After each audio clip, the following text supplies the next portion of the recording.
The new information on Mass Effect Andromeda keeps flowing in, and we couldn't be more happy. Well, we could, but short of the game being released tomorrow, that can't be helped. My name is Tucker, and welcome to MassEffectFollower.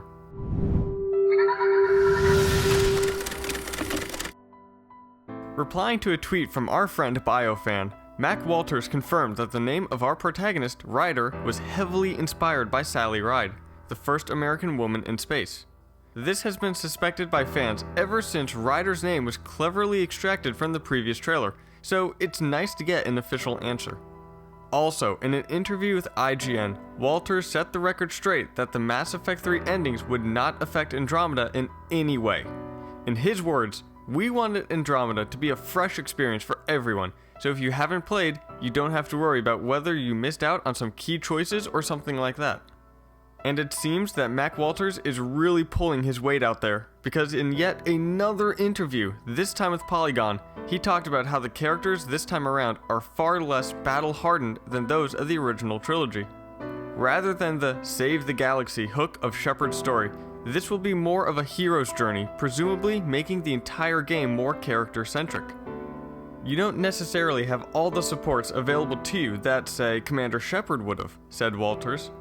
How do they deal with those scenarios? For me, the most interesting thing about writing any character is not about trying to come up with some interesting hook for that character, but rather it's more about putting them in interesting circumstances and then seeing how they react to it.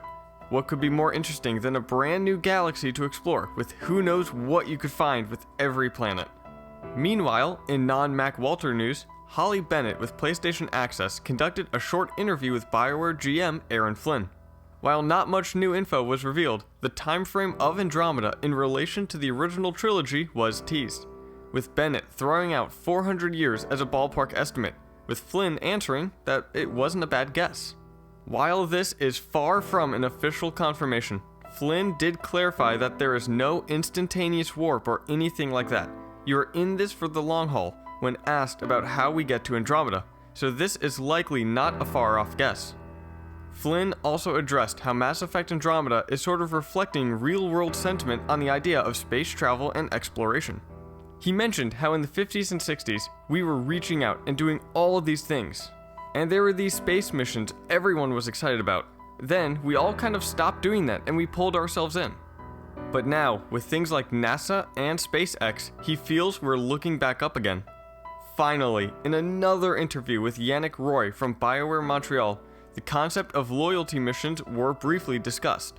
When asked if loyalty missions would make a comeback, Roy said he knew how important they were to fans, and they would absolutely be a part of Mass Effect Andromeda. It is worth noting that this interview was in French, so the exact wording of his answer may have been slightly different. So that is all that we got for today. Which of these interviews really got your interest the most? Let us know in the comments down below, and while you are there, give this video a like and hit that subscribe button, and I'll see you in the next video.